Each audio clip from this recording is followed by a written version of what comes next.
What up, YouTube? It's your boy G YouTube back at it again with another video for you. Without any further ado, let's jump right into this video, man, because Russell Westbrook sold the Los Angeles Lakers today in his debut with the team in the regular season.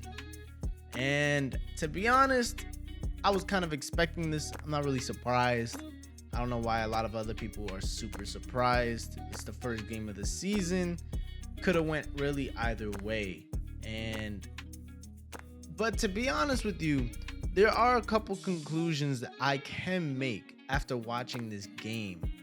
And it's that the Lakers gave up a lot of defense in order to receive Russell Westbrook in a package. Because they gave up quite a few players, man. Like, even without trading for Russell Westbrook, they lost KCP, they lost Alex Caruso, obviously they lost Schroeder, who was okay on defense, and then they lost Wesley Matthews too.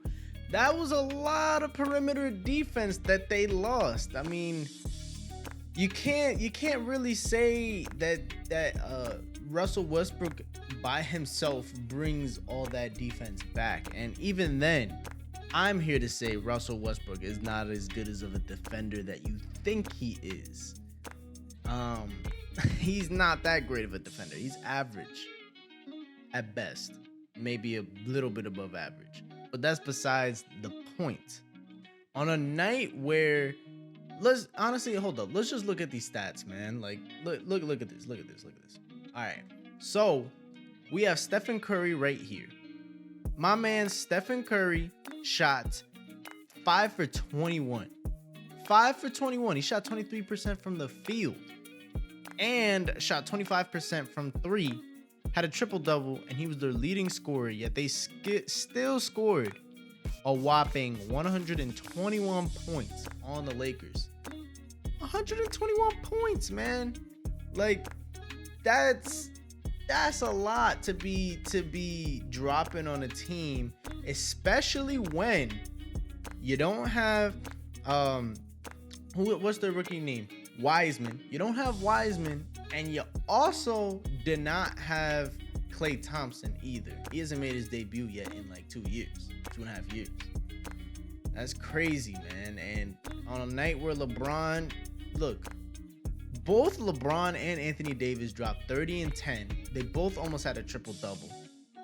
30, 10, and 10. They basically both had a triple-double, and they still lost because Russell Westbrook had a minus 23 plus minus in the box score, man.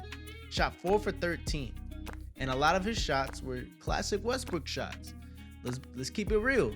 He's gotten a lot of shots where he played or where he's taken pull-up jumpers, contested threes, or open threes where they're leaving him because he can't hit those shots consistently. And I think this is going to be a reoccurring issue for the Lakers this season. There's going to be a reoccurring theme. Now, that being said, I don't think that this is going to be an issue that, even though it's going to be reoccurring, I don't think it's going to come to bite them in the ass every time, because they're going to make adjustments. This is the first game of the season. They're going to make adjustments.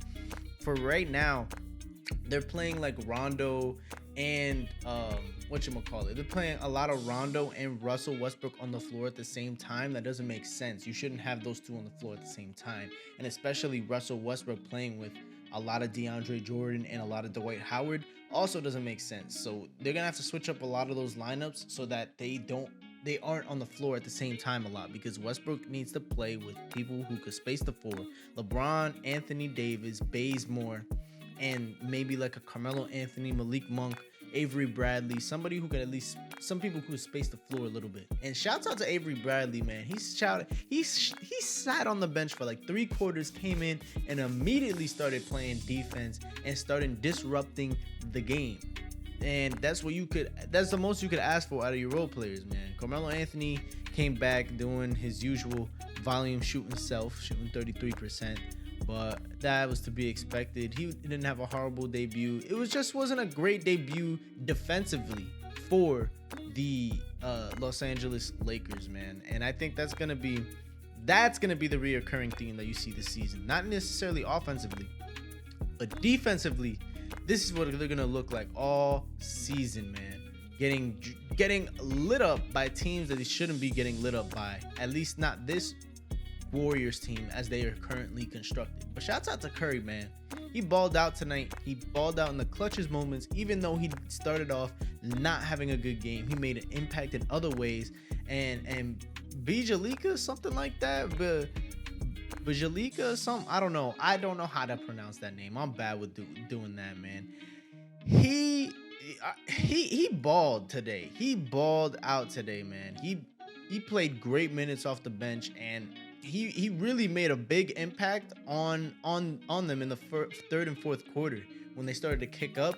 He was a big reason as to why they actually started, pulling away. He started making a lot of plays for them on back-to-back stretches that gave him momentum. So shouts out to him. He played big minutes tonight. And Jordan Poole too. He was doing his thing, man. He was good. He was good down the stretch, and so was Andrew Wiggins. And even though Draymond didn't have a great game, they did enough to get the win off of a team who was shooting inefficiently. And it was honestly just the first game of the season. I'm not super concerned. Definitely Wardell Stephen Curry for the 2021 MVP. You feels me? That's what I'm going with right now.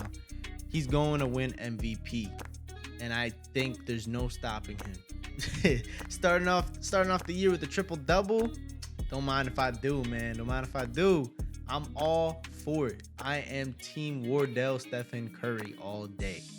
But hey, man, we'll see what happens going forward. I'm not one to make big assumptions off of one game, because at the end of the day, it is one game. They'll probably figure out how to string things together. And if they don't, you'll hear my mouth on this mic yet again. So with that being said, I'm out.